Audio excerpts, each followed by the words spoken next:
Hello, welcome to the network service of the NTA. I am Musbat and Wahab with the news at 10 on NTA News 24. Here are the headlines.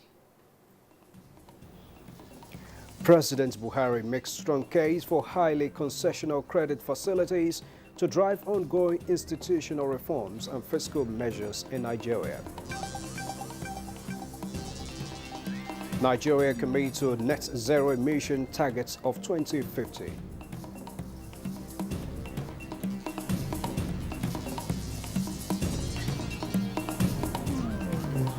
Senate reassures Nigerians on improvement of security architecture of the country.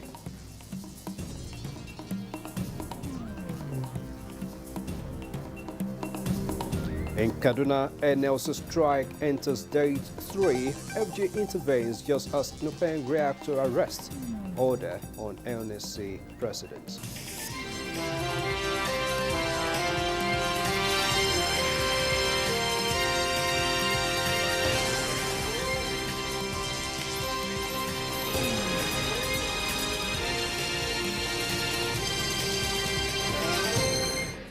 Thanks a lot for staying tuned in. President Muhammadu Buhari has made a strong case for highly concessional credit facilities, grants, as well as technical assistance in support of the ongoing institutional reforms and fiscal measures in Nigeria towards helping the country build back better and greener.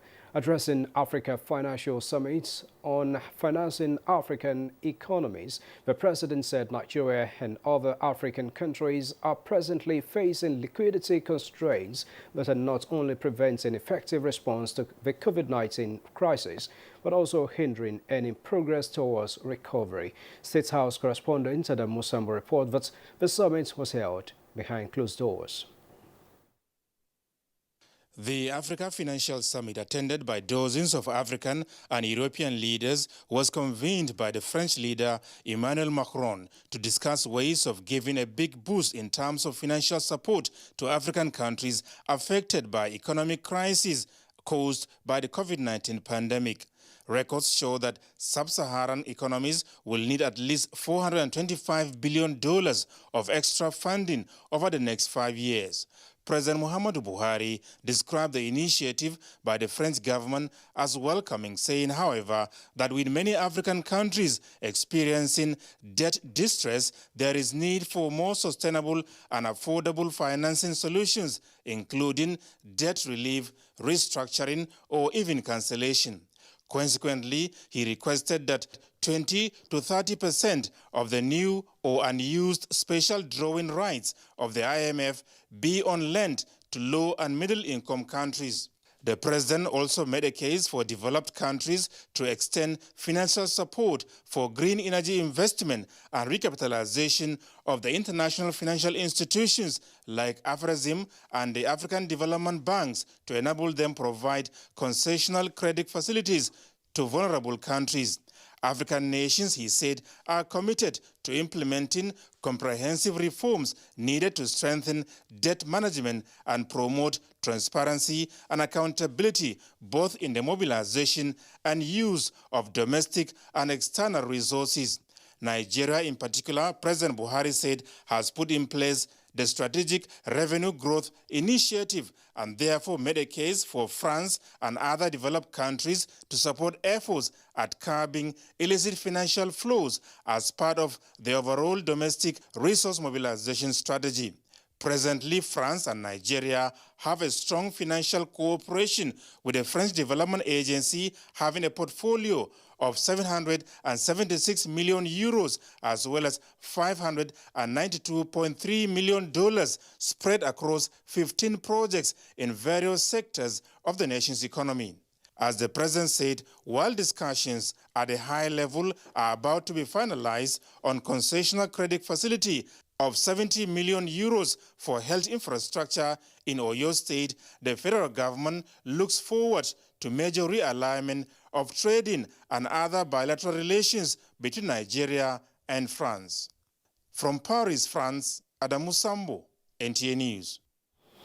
Back in Nigeria, Vice President Professor Yemi Osinbajo has observed that while investments in fossils are being sustained in wealthier countries, banning gas investments in developing nations raises questions around equity, justice and inclusion as the global community approaches the net zero emission targets of 2050, stressing that a just, equitable and inclusive global energy transition, especially for developing economies, is an imperative. Vice President Osinbajo spoke at the 7th annual New York-based Columbia University Global Energy Summit held virtually, and which focused on sharing current energy system, what is ahead for energy policy, energy markets, geopolitics, technology, and efforts to reduce emissions while addressing climate change.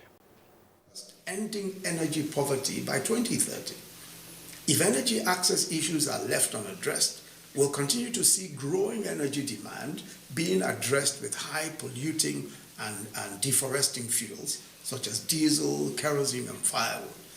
And as a result, efforts aimed to advance climate goals must first and foremost create carbon space for growing economies that have historically made negligible contributions to global emissions and have an obligation to their people to provide access to energy for electricity, for cooking and productive uses. The Vice President said Nigeria and countries across Africa are committed to a net zero future, especially given their vulnerability to the adverse effects of climate change, and that all have expressed commitments to their national development contributions under the Paris Agreement. As Vice President Osinbajo says greater support in developing and implementing robust energy transition plans is needed, and further stating that a just energy transition for developing economies is central to the right to sustainable development and poverty eradication as enshrined in relevant global treaties, including the Paris Agreement. Meanwhile, speed is a major challenge along the highways, and as Nigeria joins the rest of the world in the celebration of a Global Road Safety Week, Vice President Professor Yemi Osinbajo this Tuesday flagged off the 30 kilometers per hour in urban areas campaign. The global campaign is to promote the need for people to be more safety conscious in reducing their speed on the highways. State House correspondent Jide Onifade reports.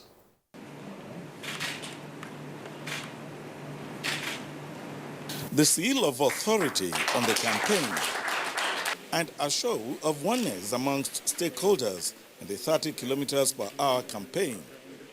Vice President Yemi Osinbajo, who is also the chairman, National Road Safety Advisory Council, wants all stakeholders, including the states and local authorities, to be actively involved in the campaign to save lives on Nigerian roads.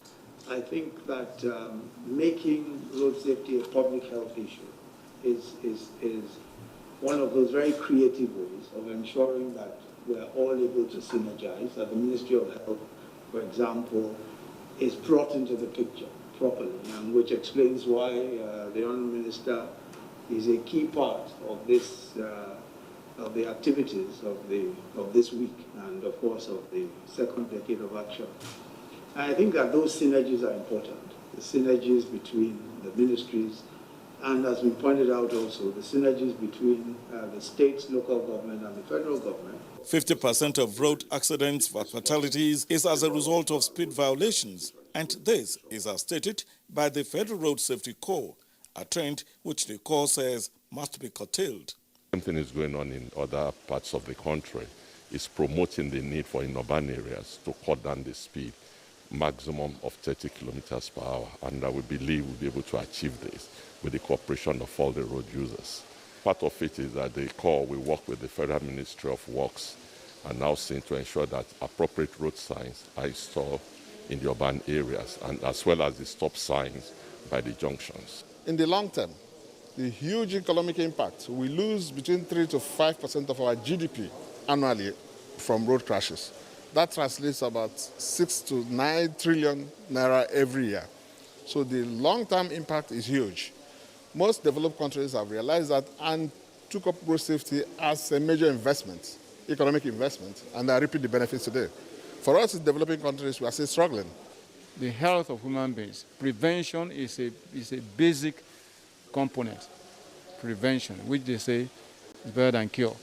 The aim is to reduce road fatalities by 50% by the year 2030.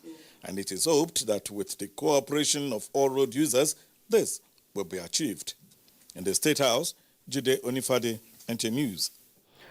Now, another stop in France as President Muhammadu Buhari says if Nigeria is to achieve accelerated and sustained economic growth, public-private partnership must play a key role as an alternative source of financing infrastructural development and focusing on innovative ways of delivering services. The President, while addressing another forum on Africa private sector reforms and infrastructure financing in Paris, France, said Nigeria can no longer rely on budgetary allocations in funding development operations and maintenance of infrastructural facilities. He explained that the federal government intends to leverage on public-private partnership to bolster job creations as well as anti-corruption drive. President Buhari enumerated value for money analysis, public interest assessments, transparency, risk allocation, and thorough evaluation of projects proponents are some of the principles of a public-private partnership that can ensure accelerated infrastructure delivery. He said even the process leading to the PPP contract has inbuilt restraint against corrupt practices as well as preserving public assets. Back in Nigeria again, renewable energy has been identified as a future for Nigeria for enhanced energy security and fuel diversification. This came to the fore at the launch of a new Nigerian industrial standards by the Standards Organization of Nigeria, SON, in collaboration with European Union, Nigerian Energy Support Program, and Germany's International Cooperation Services. Obiageli Ugwoke reports. Nigeria has continuously strived for energy sufficiency for its teeming population. In furtherance of this effort, 38 new Nigerian industrial standards for solar photovoltaic system components has just been developed. These new solar component standards will complement government efforts to generate access to energy by creating a regulated solar PV market in Nigeria. Ensure standards for electricity meters, inverters, inverter batteries, and other related appliances, while bemoaning epileptic power supply in some parts of Nigeria. The Director General of Standards Organization of Nigeria, Farouk Salim, says making use of quality components guarantees the lifespan of technologies and will attract more investment required to grow the Nigerian economy. I feel solar is a complementary energy for now while the technology is being developed and when it's cheaper and more available to people, then it will be the way to go. But currently it's still more expensive to start. All the appliances to be applied in this respective solar industry will be standardized in a way that we have a uniform, equipment that has high performance, efficiency. Regular monitoring program has also been put in place to build confidence of end users as importers, manufacturers, retailers, project developers will begin to use standardized project and components. The culture of conformity to standard and specification, apart from assuring effectiveness, efficiency in their use, also impact positively on the materials, equipment, and installations, as well as safety. The event provided an overview of the adopted standards and the role of standardization in ensuring minimum quality for technology suppliers, training centers, and renewable energy projects in education, healthcare, residential and industrial application. Obiageli Ugwoke, NTA News. You're still watching the news at 10 on the network service of the NTA. When the news returns shortly, Nupeng reacts to arrest order of NLC presidents. Details in just a moment.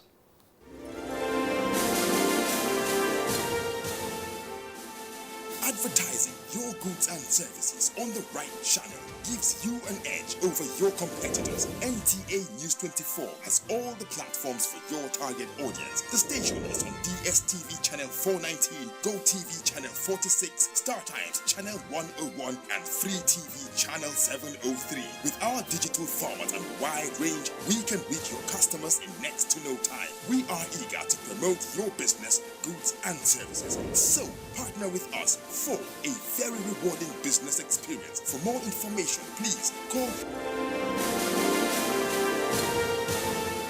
or visit our office at NTA Headquarters, Area 11, Garki, Abuja. NTA News 24. News and more news. Thanks a lot for staying tuned in to the news at 10 on NTA. It's day 3 of the Nigerian Labour Congress NLC strike in Kaduna State over the sack of workers. Our correspondent, Adamu Sunday, reports on what transpired. Members of various labour unions carrying placards with different inscriptions converge on NLC Kaduna State Secretariat, from the Labour House to the State Secretariat and other ministries as well as agencies of government. The NLC leadership urges workers to remain calm as they comply with the total strike directive. No state in Nigeria or no employer of Nigeria have done this type of action, and we have not been there to challenge the action and also call for its reversal. The issue is simple. You sack 7,700, reinstate them. You are planning to sack 11,000. Don't do that. Simple. I'm calling the attention to the governor of Kaduna State to bring it into dialogue. The law in socio-economic activities continues as a result of the NLC strike. Public power supply shut down, while schools, hospitals, train services and Kaduna Airport remain closed. Meanwhile, the protest by Nigerian Labour Congress was disrupted Tuesday afternoon by suspected hoodlums. In Kaduna, Adamu Sunday, NTA News. And Kaduna State Governor Nasir Ahmed El-Rufai says the state government will not change its position and will not negotiate with labor unions on the sack of workers. Muhammad Umar Ajingi reports that the governor has also declared the NLC president, Comrade Ayuba Waba, wanted for alleged economic sabotage. The governor says he remains committed to the welfare of workers, but insists that such is only sustainable in the context of the general welfare of other residents. He should report to the nearest police station or report to us. He will be prosecuted for economic sabotage. Is there any ground for compromise between the two parties? There is no grounds for compromise. They have used their last ultimate weapon. It will not change anything. We will not change our position. And that's it. The governor condemned the NLC protest, declaring it as unlawful. In Kaduna, I am Muhammad Umar Ajingi, NTA News. Now, members of the organized labor are converging on the NLC Secretariat, Kaduna, in continuation of their ongoing strike over sack of workers. Meanwhile, a group of women have also converted outside the Secretariat in a protest against the strike. Security personnel have been deployed to the scene to maintain law and order. In the meantime, other parts of Kaduna remain calm with people going about their legitimate businesses. Now, correspondent Suleiman Abdullahi Rigachikun there on the screen joins us live from the NLC Secretariat in Kaduna. Now, Suleiman, we hear the NLC also revealed its strike prospect following attacks by hoodlums. What is the outcome of the review? Well, actually, since yesterday till date, the grandstanding by the two parties has been that of continuation of the strike, that is on the side of the NLC, and non-negotiation on the side of the state governor, or on the side of the state government. Right now, we are at the State Secretariat of the NLC, and members have been trooping into the Secretariat, carrying placards. We expressly resolve to continue with the protests, despite what happened yesterday when suspected hoodlums came and disrupted the peaceful demonstration at a roundabout in Kaduna Metropolis. The police have been deployed to all nooks and crannies of Kaduna metropolis to ensure law and order. Early this morning, the police commissioner was here, and just a few minutes, he also came to the secretariat to ensure that the protesters are well protected, and the protest went on smoothly as planned. Since yesterday, when the hoodlums attacked the protesters, the NLC leadership went into a review meeting, and they have discussed extensively on the way forward. The warning strike is continuing. As I told you, the grandstanding is that the NLC are calling on its members to maintain law and order, and they resolve to continue with the struggle until their demands are reached. But they said their doors are open for negotiation. Standing with me to shed more light on the prospect of the meeting, the review meeting they held yesterday, is the vice chairman of the NLC Kaduna State in the person of Shehu Adamu. Shehu Adamu, your members have gathered here, or have been gathering here since morning at the State Secretariat. They are behind you. Yesterday you had a review meeting. What was your resolution based on what transpired yesterday? Well, the day 2 of the strike, as well as the peaceful procession and rally, went largely successful, and notwithstanding the unfortunate attempt by some paid hoodlums to disrupt the rally. As far as we are concerned, it was successful, and what happened to the rally yesterday was not new to us. We are used to it, and we remain resolute, undeterred, and committed to the continuation of the strike. Are you going to continue with the peaceful protest on the streets of Kaduna, or you will continue to gather at the State Secretariat? No, the issue of strike continues. The issue of peaceful demonstration and rally equally continues, and we are a peaceful organization. We remain peaceful, and we shall remain peaceful. No attempt whatsoever will disrupt or make us deter from this peaceful cause, because we are agitating for a just cause, and we remain resolute. 3 days without power and some other social services grounding socio-economic activities in the state. You are also working for the masses, and the masses appeared to be like in solidarity with the union. What is your assessment on this? Well, it's most unfortunate that in a situation like this, when you are fighting a just cause, some level of inconveniences are bound to happen. This thing is equally affecting all of us, even those of us that are driving the process. It's a sacrifice that we just have to endure, so that in the long run, all of us will be happier. When issues like this are being allowed to continue without recourse to law and order, the consequences will be much better than, better imagined than the current hardship we are experiencing. Are you considering the ease of other social services like the health sector, the power, and all that? Well, strike continues in totality, and I want to equally inform you that even some other affiliates that hitherto were not too much involved are now getting more agitated and participating in it, and it continues until and unless the government decide to listen to us. It's an issue that affects all of us. Let us sit on the round table and discuss issues. So you are ready for negotiation? Certainly. We are advocating for dialogue, and that is the main ingredient of a labor movement. You dialogue, advance your case, and discuss issues dispassionately, and come up with a workable and effective mechanism of addressing some of those issues. Thank you very much, Vice Chairman, Kaduna State NLC. Okay, that is the State Vice Chairman of the NLC. All right, thank you very much, Suleiman. It's good to know that they are remaining peaceful in their conduct. But now, do you have any developments on the sacked nurses and lecturers by the state government?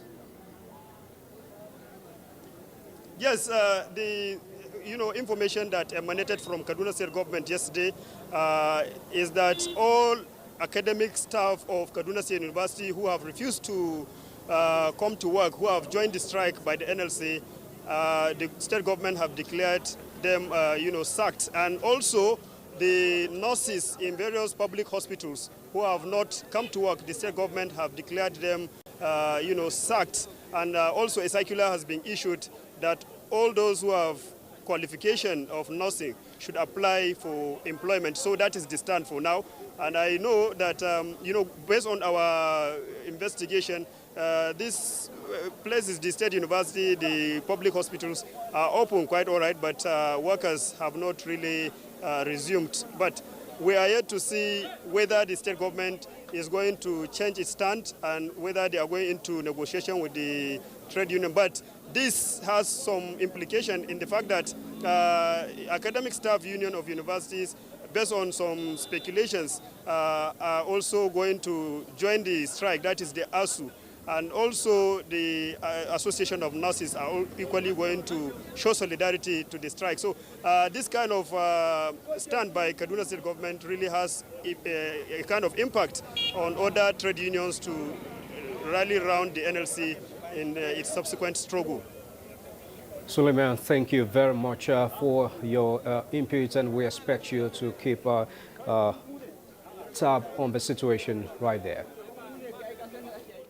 And that was correspondent Suleiman Abdullahi Rigachikun joining us live from Kaduna. As he have more about the nurses situation, as Kaduna State government announces dismissal of nurses below grade level 14 and any academic staff of state university for unlawful strike, as it declares NLC presidents and others wanted. In a statement signed by Muyiwa Adekeye, Special Assistant or Advisor to the Governor, Media and Communication, says it considers as unacceptable the serious violations of the Miscellaneous Offences Act and the Trade Union Act that have occurred over the last few days. The state government commend citizens for remaining calm amidst these assaults on the rights and comforts and their businesses. It says governments cannot be expected to tolerate the brazen shutdown of electricity, attack on public infrastructure and buildings, locking up hospitals and forcefully discharging patients, unlawful trespass into public facilities, and the wanton use of coercion and restraints of personal freedom by the NLC. The government says it remains committed to using all the resources it can to generate to serve the interests of a majority of the citizens, providing social services beyond paying salaries, always putting the interest of the many ahead of the few. You're still watching the news at 10 on NTA News 24. Time for another break. We'll return with more stories in just a moment. As a channel of communication is inherently harmless. It becomes harmful and damaging when used without discretion and thoughtfulness. Bad social media users spread rumors and fake news without verification. But good social media users stop, reflect, and verify information before sharing it. Be a good social media user. Stop the spread of fake news. Verify the authenticity of your source